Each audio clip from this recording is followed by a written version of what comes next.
Welcome to Coffee, Cookies, and Books. My name's Judy, and it's so great to see you here. Today, what we're going to do is we're going to go through Book of the Month and Aardvark's March selections.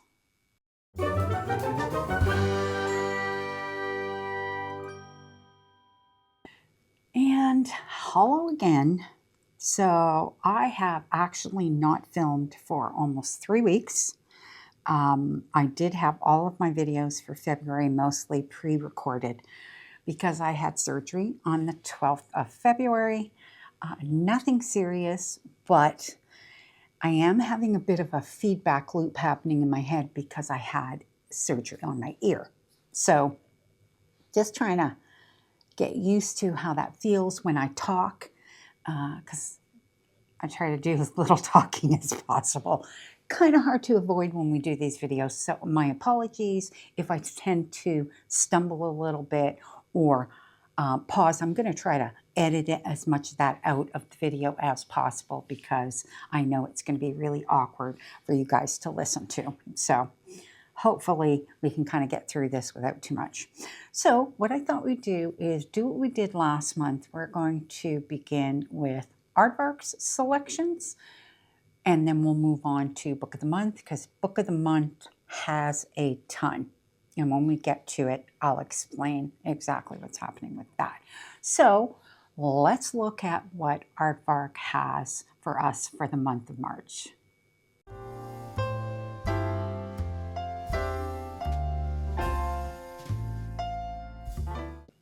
For March, Aardvark has 7 selections. Now, the one selection, which I'm going to cover first, is one that I already have, and that is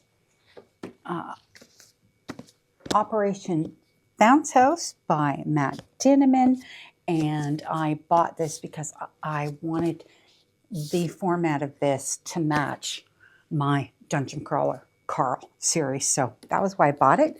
But what I'm going to do is I'm going to read to you the synopsis on this one. I was like, this sounds amazing. So this is a sci-fi satire type genre, and this is 448 pages. There are no content warnings for it. The synopsis, I'm just going to read a short part of the synopsis. A man must fight for his planet against impossible odds when gamers from Earth attempt to remotely annihilate it in this epic, fast-paced novel from best-selling author of the smash hit Dungeon Crawler Carl. All colonist Oliver Lewis ever wanted to do was run the family ranch with his sister, maybe play a gig or two with his band, and keep his family's aging fleet of intelligent agriculture bots ticking as long as possible. He figures it will be a good thing when the transfer gate finally opens all the way and restores instant travel and full communication between Earth and his planet, New Sonora. But there's a complication. I'm going to leave it at that. It's like, I can't wait to read this. Now, what I think I'm going to do is I might put this on my TBR along with The Caretaker by Marcus Cleaver. That is the second book after We Used to Live Here. And I really want to read the two. And that one comes out in April. So I think May, which is a longer month, 31 days. So I think I'm going to add the two of them in May as just my own personal additions to my TBR because I really want to read both. And I've been waiting for The Caretaker to come out physically because I want to read it physically. So that's super important to me. But anyway, getting off topic a little bit. So that is a fantastic selection, and I was really surprised when I saw that Aardvark was going to have it, and you can't go wrong with it. That's just my opinion, although I don't know that Matt Dinniman's writing is necessarily for everybody.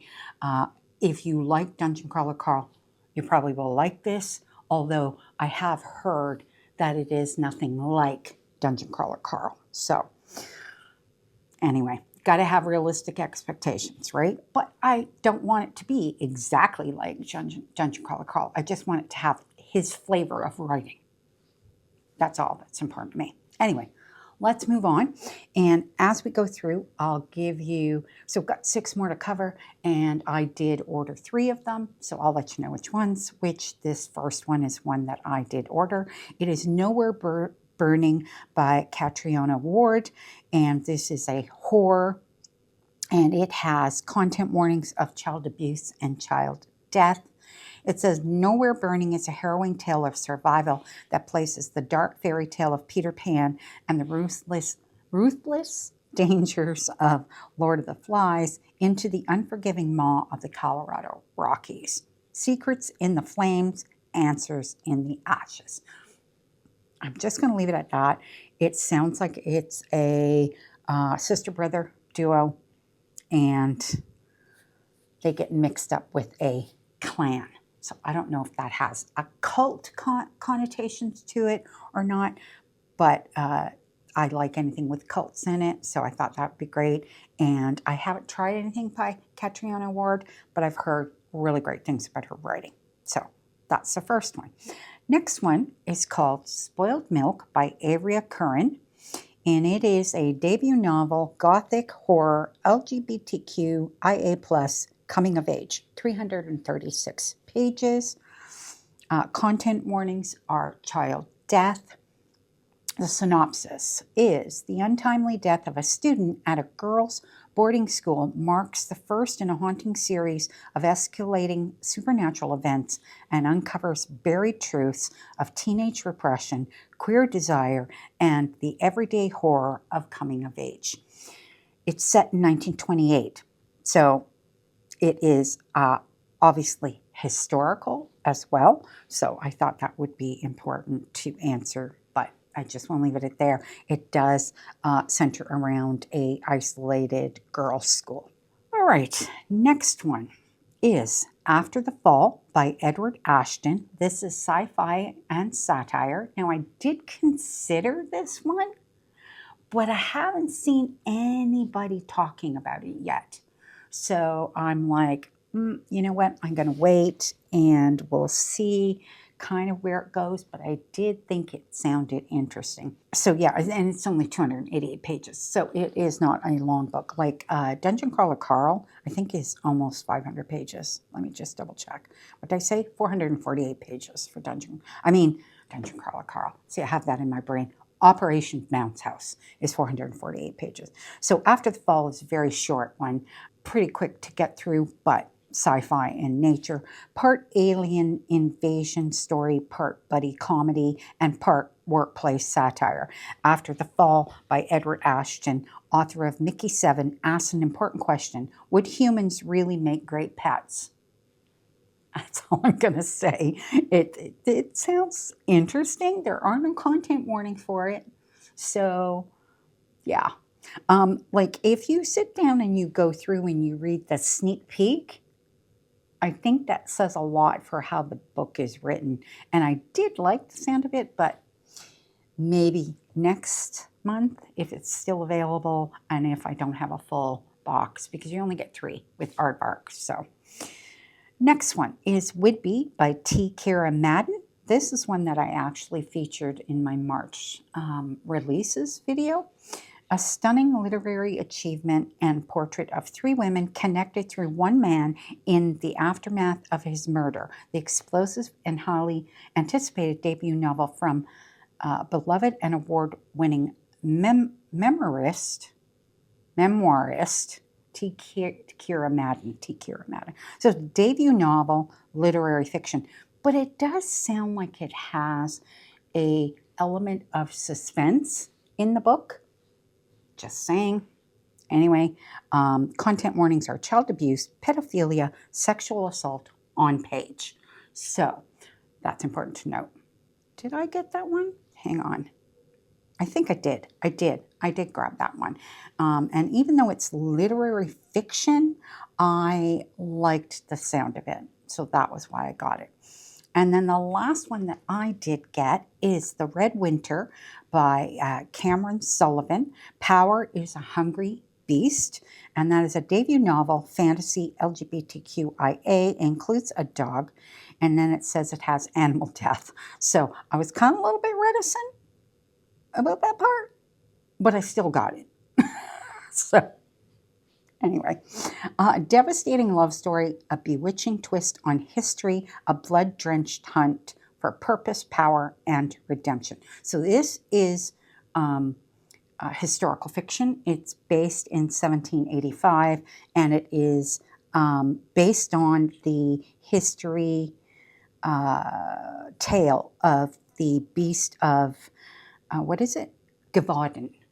So I don't know if that's an actual tale. I've never heard of it, but I thought the whole thing sounded fascinating, so I did get that one. And then the last one is a gay fiction story called Starshipped by Cat Sebastian. And that is a romance, LGBTQIA, and includes a dog. Okay, 384 pages, sorry. 3 on the spice level, open door, okay, but it does not have any content warnings. Cat Sebastian's long-awaited foray into contemporary romance, a witty, emotional, and deliciously slow burn enemies to lovers romance between two co-stars on a popular sci-fi television series. So we shall leave it at that. Yeah, so that is actually it for Aardvark's selection. I think they have a great lineup.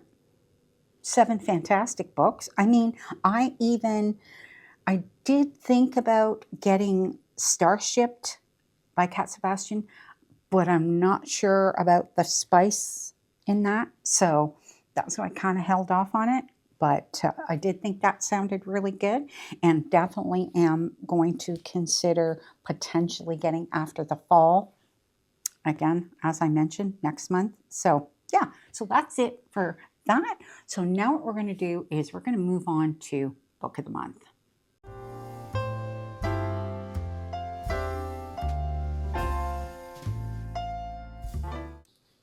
Book of the Month has only 5 selections this month. However, they have 7 add-ons. So what happened with Book of the Month was in the middle of February, they added 3 books. And then at the beginning of March, for March 1st, they added 3 or 4 more. So altogether, we have 7 new add-ons, which I think is fantastic. Although it's kind of crazy. So in my box, I had my regular selection, which will be from the 5. I had 4 additional add-ons, and I also was able to choose my free lolly pick, which there's 5 picks. I have already received and read. I read 2 of them, and I have the other 2, I think. So there was only 1 book that I didn't read. So I will tell you which one that is, and we're going to talk about that one first, okay? So the 5 lolly selections, hang on one second. Let me just pull up all the books here. Were 5. I'm not going to give you any synopsis on any of these. Most people, I think, know what books these are. So the one that won was Wild Dark Shore by Charlotte McConaghy. I did vote for that one, so and I did read it, and I did really enjoy it. And then the following ones were Bury Our Bones in the Midnight Soil. I have read that one, and I liked it almost equal with Wild Dark Shore, but I liked Wild Dark Shore just a little bit more. So then we have The Favorites by Lane Fargo. I read that, and I didn't care for it, but I did read it. Then the next one is First Time Caller by B.K. Borison. I do have that one. Haven't read it yet. Hopefully I will soon. And then the last one was The Names by Florence Knapp, and that was the one that I picked up for free because I didn't have that one yet. In all honesty, I probably would not have grabbed that if it hadn't been free. I don't know if I'm going to like it, but it didn't cost me anything, so I did grab that one. So then let's go over what they have now that was part of their regular monthly selections, okay? Okay, so the first selection is Lady Tremaine by Rachel Hochhauser, and I did have this in my March releases video. I thought that it might be picked up by Book of the Month as a fantasy selection, and I was right, so it was. So the quick take, it is a debut novel, okay, so I did want to mention that. The quick take is this misunderstood villain is changing the narrative on what it means to have a fairy tale happy ending. Good to know is it's emotional, based on a classic feminist mama drama. So why they chose it. She may not be evil, but Cinderella's stepmother is no princess. We love her brazen, flawed ambition and all the ways she grew throughout the book. More than just a fractured fairy tale, this subversively witty retelling makes us question the foundations of the genre itself. Is marrying a prince really the path to happiness? This book digs deep into the complexities of motherhood and the heartbreaking dynamic of wanting things for yourself, for your daughters, that they may not want for themselves. And content warning is this book contains mentions of rape and sexual assault. So that's that one. Then the next one is the only main selection for March that I did pick up, and that is This Story Might Save Your Life by Tiffany Crum. Again, another one I mentioned that I was hoping one of the two book subscriptions would pick up, and thank God Book of the Month did, because I really wanted this book. The Quick Take, a survival story podcast, takes a turn when one of the hosts goes missing and the other host is the main suspect.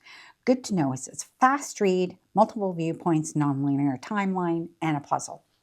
All those things I love, okay, in a mystery, so that was why it attracted my attention. The emotional, character-driven friendship at the heart of the book made the mystery elements twice as impactful. We were rooting for Joy and Benny from the first page. We've never wished so hard that a fictional podcast was real. This one is full of charm, chemistry, and funny banter between its co-hosts. From adventurous survival stories to darker personal threats, this story brilliantly explores the theme of what it takes to survive. And the content warnings is this book contains mentions of miscarriage and domestic abuse. So that's that one. Did really want to get that one. Okay, so then the next one is Love is an Algorithm by Brooke Robson, and this is a contemporary fiction. The quick take is live, laugh, re-download your dating apps. This modern love story will make you believe in the power of connection. Good to know is that it's a romance, multiple viewpoints in the tech world, and music, isn't it? Why we chose it. The singles on the editorial team could relate all too well to this book's exploration of the hope and frustration of looking for love in a digital world. Bridging the gap between two people is complicated. We loved how accurately this book captured the uncertainty and emotional friction of real-life romance. We appreciated how the story explored evolving technologies and their impact on everyday life in a way that felt timely, human, and nuanced. And there are no content warnings for that one. So that must be their romance pick for the month, because they always usually have one. And then the next one is literary fiction called Kin by Tayari Jones. I hope that's how her name's pronounced. The quick take is, in this poignant novel, two childhood friends grow in different directions while remaining shaped by shared loss. Multiple viewpoints, LGBTQ plus themes, female friendships, coming of age. Why they chose it. The elegant literary writing style had us savoring our favorite quotes and phrases like, gourmet dish, this is a book that you'll want to linger over. We were moved by the chosen sisterhood between the two protagonists who never let go of their bond despite class differences, romantic entanglements, and personal tragedies. The American South comes to life in this sharp, well-researched portrayal from sweaty jazz clubs to the manicured campus of Spelman College. And there are no content warnings for that one. So there's your literary fiction choice. And then the last of the main choices, which is also literary fiction, is Almost Life by Kiran Millwood Hargrave. And the quick take is in this luminous story, two young women spend a summer falling in love and a lifetime picking up the pieces. Now, this is an early release, and it hits the bookstores on the 24th of March. So it is actually quite a bit ahead. The good to know is it's multiple viewpoints, LGBTQ plus themes, salacious drug and alcohol use, why they chose it. We fell for the sweeping, decade-spanning emotional bond in this story about two women who can never completely forget each other, even when they try. The vivid portrait of Parisian life in all its grimy, artsy beauty had us craving a summer evening by the Seine with a glass of wine. Kind of lost track there. Beginning in the late 1970s, the long-distance love affair had an analog charm that appealed to our editorial team. If you'd rather write a letter than send a text, this is the book for you. So keep that time frame in mind. And there are no content warnings for that one either. So now what we're going to do is we're going to move on to our add-on selections. And like I said, we have a ton. Where did they go? I know that they're here somewhere. View recent add-ons. So like I said, we have 1, 2, 3, 4, 5, 6, 7 add-on selections. Okay. So we're going to go one by one. First one is Just Friends by Pham, which everyone who is online might know her.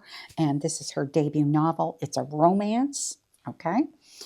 The quick take, a big-hearted romance about second chances, following your dreams, and finding your way home. It's emotional, non-linear timeline, teens, so obviously it's YA, second chance romance. And then I'm just read a quick part of the synopsis. They don't give on the add-ons why they picked it, so I just do a quick part of the synopsis. Blair and Declan were inseparable growing up best friends who knew each other better than anyone else. But when an impulsive kiss took them from friends to something more, everything changed. Just as quickly as the romance started, one moment shattered it all, leaving them with nothing but heartbreak and silence. Now, 4 years later. And there are no content warnings for that one. So there you go. Next one is No Matter What by Cara Bastone. And this is a romance.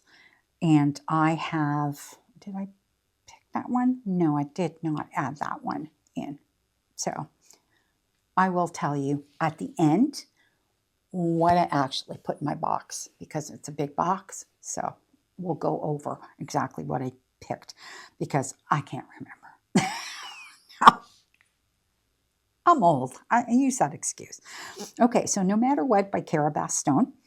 The quick take is after a traumatic accident, an estranged couple finds healing and hope in an unlikely way, a figure drawing class. So this is emotional, salacious, takes place in NYC, second chance romance. Synopsis, Rose and Vin can't look at each other in the eyes anymore, let alone share a bed. It's been a year since they survived a life-altering accident and their marriage hasn't been the same. But Roz has held out hope that they can fix things until she discovers Vin has signed a new lease. So she does what any soon-to-be divorced Manhattanite would do, sign up for a figure drawing class. We'll go from there. There are no content warnings for that one either. Okay. And then the next one is Wolfworm by T. Kingfisher. This is a horror. And the quick take is it's creepy meets crawly in this Appalachian horror novel about an insect illustrator sketching a flesh-burrowing fly. It's gruesome. Says, not for the faint of heart. Yeah, no kidding. Okay. Slow build, supernatural, creepy, rural. Synopsis, I saw the devil in these woods. Sonia Wilson is a talented scientific illustrator, but she is only able to follow her dream because of her father's reputation as a renowned scientist. Such is the lot in the life for a woman in science in 1899, and after his death, she's left without work, prospects, or home. So when the reclusive Dr. Halder offers her a position illustrating his vast collection of insects, Sonia jumps at the chance to move to North Carolina. So I'll leave it at that. It does have content warning. Book contains mentions of child abuse. So that's that one. Next one for the add-ons is You Did Nothing Wrong by C.G. Drews. And this is the quick take. Hold on, what is it? Yeah, horror. Sorry, forgot the genre there. So another horror. Yeah, another one. Quick take. The unsettling psychological horror novel asks what's worse, a haunted house or a haunted marriage? And it says not for the faint of heart again, that it's gruesome. Non-linear timeline, unlikable narrator, unsettling haunted house. Single mother Elodie's life has become a fairy tale. She's met Bren, equal parts golden retriever devoted and sinfully handsome. He's whisked her and her autistic son Jude to the crumbling family house he's renovating. She has a new husband, a new house, and a new baby on the way. Everything is perfect. Or not. That's it for that one. Content warning is contains notable mentions of suicide and child abuse. So that's that one. And then the next one is Her Last Breath by Taylor Adams, which is a thriller. The quick take, an underground cave, a woman trapped, a terrifying assailant on the chase. The only way out is to keep climbing down. Psychological, action-packed, multiple viewpoints, graphic violence. Synopsis. After years of excuses, Tess has finally agreed to go caving with her best friend, Allie. I don't know why anybody would do that. Just my opinion. Okay. Their lives have diverged sharply since high school. Allie is a self-made travel influencer, while Tess is a shy and claustrophobic legal assistant struggling to pay for law school. Maybe she's a little jealous of Allie's globe-trotting life. Who wouldn't be? As Tess and Allie descend into the depths, they realize they're not alone. Just gonna leave it at that. And it doesn't have any content warnings, which is like, okay. All right. Then the next one is Agnes Aubert's Mystical Cat Shelter by Heather Fawcett. And this is a fantasy. And I think this is a bit of a cozy fantasy. From the sounds of it, it sounds cozy to me. The quick take, opposites attract in this wonderfully cozy story when a cat shelter owner and powerful magician end up working together. It's a romance, quirky, light read, cozy. I love the sound of this. I don't know if I got it though. I'm going to check. We're going to check and look at see what I did buy. Agnes Aubert leads a meticulously organized life, and she likes it that way. As the proudly Type A manager of a cat rescue charity, she has devoted her life to finding forever homes for stray cats. Now it's the shelter that needs a new home, and the only landlord who will rent a space to a cat rescue is a mysterious man called Havelock, who also happens to be the world's most infamous magician, running an illegal magic shop out of his basement. Oh, God. Okay, I'm just going to leave it at that. Yeah, it just sounds adorable, and there are no content warnings for that one. Okay, and the last one is And Now Back to You by B.K. Borison, which I did put this one in my box. So I know I put this one in my box because I actually removed something else to put this one in my box. So I know I put this one in my box. So, of course, this is a romance, yes. Rival meteorologists partner up to cover a record-breaking snowstorm, but can their growing attraction melt the ice? 400-plus pages, multiple viewpoints, quirky and salacious. Jackson Clark and Delilah Stewart have had their fair share of run-ins over the years, often ending in disaster. While Jackson thrives on routine and organization from the comfort of his radio booth, Delilah loves the spontaneity and adventure out in the field. When they're partnered against their will to cover a historic snowstorm, they find themselves scrambling to figure out how to work together. So I'm going to leave it at that. Now, somebody has said that this one is kind of a Harry Met Sally sort of feel to it, whereas the first book was more Sleepless in Seattle. So it's like Nora Ephron films. And I come from that time. Those are my movies. Sleepless in Seattle is like one of my all-time favorites. Okay, so that is actually it for all of the add-ons. Now, like I said, what we're going to do is we're going to look at what I ordered, and I'm going to tell you. So, as I mentioned, I ordered This Story Might Save Your Life by Tiffany Crum, which is one of the main selections. I also ordered The Natural Way of Things by Charlotte Wood, which was a February offset selection in February, and I really loved the sound of that book, but I didn't get it in February because I didn't have room for it, so I grabbed that one. The other one that I completely forgot and I wanted was How to Kill a Guy in 10 Dates by Shailee Thompson. Really wanted that one, okay? So I added that one. And now back to You by B.K. Borison. Her Last Breath by Taylor Adams was the thriller that I added in. And then The Names by Florence Knapp. So that's 6 books in total, which is like crazy. Okay. But it's the first 5 were the most important ones. And I can't wait to get all of those. And I can't wait to get my Aardvark selection. So between the two, that's a hell of a collection of books.